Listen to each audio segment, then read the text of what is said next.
So guys, billion brains यानी grow कल company ने अपने Q2 के रिजल्ट्स भी दिए और दिन के मिड तक 7% का एक अप मूव भी था। दिन के आखिर में जाते जाते सारा ये मूव गायब हो गया, जितना भी मोमेंटम था सब गायब हो गया। इसके पीछे रीजन क्या है? कल Q2 के रिजल्ट्स मैंने आप लोगों के साथ डिस्कस भी किए थे और वहां पर छोटा सा पॉइंट मैंने आपके साथ लिया था, ग्रोथ परसेंटेज। ग्रोथ परसेंटेज क्या है? पैनिक मत होना, ध्यान से सुनना। वीडियोस जो आपके पास में आप लोगों के साथ मैं डिस्कस करता हूं वो मैं चाहता हूं आप लोग उनसे सीखो।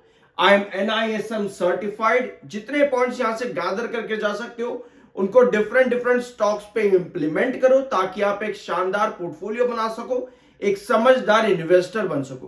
क्योंकि एक ना समझ इन्वेस्टर क्या करता है, रिजल्ट्स ऊपर ऊपर से देखता है और कहता है भैया बहुत बढ़िया रिजल्ट है, मजा आया, कंपनी बहुत बढ़िया जा रही है। लेकिन हमें ना बारीकियां देखनी होती है, क्योंकि उन्हीं बारीकियों की वजह से कई बार क्या होता है कि रिजल्ट्स जो अच्छे दिख रहे होते हैं ऊपर ऊपर से वो अच्छा रिटर्न भी देते हैं, बट दिन के आखिर में आते आते वो अच्छे रिजल्ट बुरे में कन्वर्ट हो जाते हैं और वापस से गिरावट हो जाती है। तो एक छोटे छोटे रीजंस होते हैं उसके पीछे के, उन्हीं को यहां पर अभी समझते हैं। सब्सक्राइब जरूर कर देना। शुरुआत करते हैं आपकी अपडेट से, ठीक है। तो कल कंपनी ने Q2 की अर्निंग्स अनाउंस करी, एक अच्छी रिकवरी के साथ स्टॉक ने दिन की शुरुआत भी करी और दिन के आखिर में जाते जाते डाउन। एक पॉइंट मैंने आपके साथ कल के Q2 में डिस्कस किया था, इसको कहते हैं इन्फ्लेक्शन पॉइंट। ग्रो के जो क्लाइंट है, एक्टिव क्लाइंट जो ग्रो के है ना, वो एक इन्फ्लेक्शन पॉइंट पर है। इन्फ्लेक्शन पॉइंट क्या होता है? अगर आप यहां पर ये डायग्राम देख पा रहे हो, मैंने आपके साथ कल ड्रॉ भी किया था कि इन्फ्लेक्शन पॉइंट क्या होता है। एक कर्वेचर के बाद जब वापस से एक राइज आता है, जब वापस से एक राइज आता है, उस राइज के मिड को कहते हैं इन्फ्लेक्शन पॉइंट।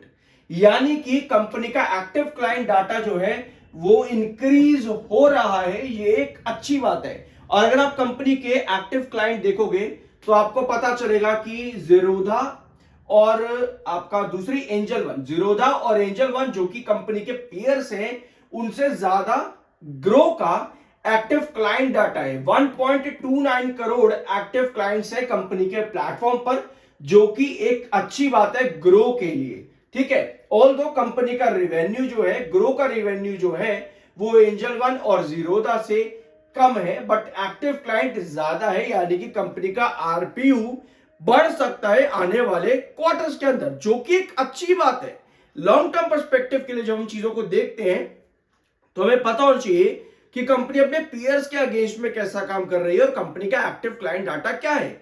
शॉर्ट टर्म के अंदर तेजी गिरावट आती जाती रहती है। अगर स्टॉक ने आईपीओ लिस्टिंग के बाद से 94% की रिटर्न दिए हैं तो छोटी मोटी करेक्शन के अंदर आपको सेलिंग देखने को मिलती है। It's a common thing, market में चलता रहता है। लेकिन हमें यह देखना है कि कंपनी ने एक्चुअल में रिजल्ट कैसे दिए हैं। अभी आप यहां रिजल्ट्स पर आओ, आपको कंपनी के रेवेन्यू नजर आएंगे। आप लोगों ने कल के वीडियोस के अंदर सिर्फ रेवेन्यू ही देखा होगा, बाकी आपने स्किप कर दिया होगा, क्योंकि आपने सोचा होगा शायद से आपको रेवेन्यू तो पता ही है, जगह जगह पर जाकर के आप लोगों ने देख ही लिया होगा। 1019 करोड़ का रेवेन्यू कंपनी का था, जो कि जून के कंपैरिजन में एक स्ट्रॉन्ग इंक्रीज है, लगभग 115 करोड़ का इंक्रीज था। और ईयर ऑन ईयर बेसिस पर कंपनी का रेवेन्यू जो है वो गिरा था। कंपनी के प्रॉफिट्स पर आते हो तो कंपनी के प्रॉफिट्स जो है both quarter and quarter and year on year basis पर इंक्रीज हुए। लेकिन अगर हम कंपनी के सेल्स पर जाएंगे, यहां आप क्लिक करोगे, तब आती है आपकी पूरी कहानी। Year on year sales growth company का कैसा आया है? Year on year sales growth company का 9.48% माइनस में है, ठीक है। 9.48% माइनस में कंपनी का ईयर ऑन ईयर ग्रोथ गया, जिसकी वजह से दिन के आखिर में ये एक नेगेटिव सेंटीमेंट क्रिएट हुआ और आपको वापस से गिरावट देखने को मिली। जहां लगभग ओपनिंग थी उसके आसपास ही जाकर के स्टॉक क्लोज हो जाता है। क्या इतनी सी बात है? नहीं, इतनी सी बात नहीं है। बात यह है कि ये न्यूली लिस्टेड कंपनी है और 10 दिसंबर आपको पता ही है कि कंपनी के आईपीओ होल्डर्स जो हैं उनका टाइम पीरियड खुलने वाला है। तो ऐसे में आपको उस तारीख का भी वेट करना चाहिए। एक इन्वेस्टर को ना सब चीजें पता होनी चाहिए, रादर देन कि हम सिर्फ यही तुक्के लगाते रहे कि यहां से 200 हो जाएगा, 300 हो जाएगा, या गिर जाए तो ये कहते रहे कि भैया अब तो 100 हो जाएगा, अब तो 90 चला जाएगा। यही होता है, लोग अपने आप को ही पैनिक करते रहते हैं, लोग अपने आप में ही पैनिक मचाते रहते हैं। अगर बढ़ रहा है तो कहते रहते हैं कि भैया और भागेगा और भागेगा, गिर रहा है तो कहते रहते भैया अब तो खत्म कहानी, अब तो बेच दो। ये सुनते होगे आप लोग बहुत ज्यादा, कमेंट बॉक्स में भी आप लोग सुन लोगे। बढ़ रहा होगा तो कह देंगे भैया यहां से 200 300, गिर जाएगा तो भैया 150 इतना आ जाएगा। इन सबसे बेटर ये है कि हम अच्छे तरीके से रिसर्च करें। अगर 10 दिसंबर एक इंपॉर्टेंट डेट है कंपनी के लिए तो आपको उसको देखना चाहिए, उसको नोट में रखना चाहिए। क्योंकि कई बार क्या होता है, आईपीओ लिस्टिंग में बड़े बड़े नाम आते हैं, जैसे कि एफआईज 57% की होल्डिंग रख रहे हैं यहां पर। अगर ये एफआईज ने एग्जिट किया होगा थोड़ा सा भी तो आपको इसका नेगेटिव इफेक्ट देखने को मिलेगा, समझ रहे हो। तो हमें सब चीजें मालूम होनी चाहिए। बट यस, अगर एफआईज और डीआईज ने अपनी होल्डिंग बढ़ाई होगी और पब्लिक ने कम की होगी ना, तो आपको पॉजिटिव इफेक्ट मिलेगा जो होल्ड करके बैठे हैं, समझ रहे हो। तो आपको दोनों तरीके पता होने चाहिए। एक पॉइंट मैं आपके साथ और डिस्कस कर दूं कि 12 नवंबर को इसके अंदर 2 ब्लॉक डील देखने को मिली थी। यूबीएस एजी ने सेल किया था 12 नवंबर को ब्लॉक डील के अंदर, और बीएनपी परिबास ने बाय किया था उस पूरी ब्लॉक डील में, ठीक है। तो कौन एग्जिट कर रहा है, कौन एंट्री कर रहा है, इसके भी बहुत फायदे और बेनिफिट्स होते हैं। हर पॉइंट को एक एक बारीकी से देखा करो। कंपनी का ग्रो का जीरोधा और एंजल वन से अगर आप क्लाइंट डाटा देखोगे ज्यादा है, जो कि कंपनी के लिए एक अच्छी बात है। इन्फ्लेक्शन पॉइंट से ऊपर कंपनी उठी है, जो कि एक और पॉजिटिव चीज है। तो हमें पॉजिटिव और नेगेटिव सब मालूम होने चाहिए। अब आते हैं आपके चार्ट पे। आपको पता है कि 1 आवर टाइम फ्रेम पर एक गैप आपके पास है, इसको हम पिछले 2 वीडियो से डिस्कस कर भी रहे हैं। इस गैप में 146 आपका इंपॉर्टेंट बेस है और 172 अभी 1 आवर टाइम फ्रेम के अकॉर्डिंग आपका रिस्ट्रिक्शन पॉइंट है, ठीक है।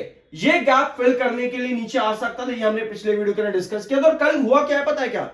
कल ये हुआ है कि जो आपका गैप यहां पर बन गया था ना परसों के सेशन के अंदर, उस गैप को कल फिल करने के लिए स्टॉक ऊपर चढ़ा और फिर वापस से नीचे करेक्ट हो गया। अगर आपको यहां से वापस से एक मूव चाहिए ना, तो मुझे लगता है कंपनी को अपनी इन्वेस्टर कॉल के अंदर या इन्वेस्टर मीटिंग में कुछ पॉजिटिव स्टेटमेंट देना पड़ेगा, जो कि 24 नवंबर की है, ठीक है।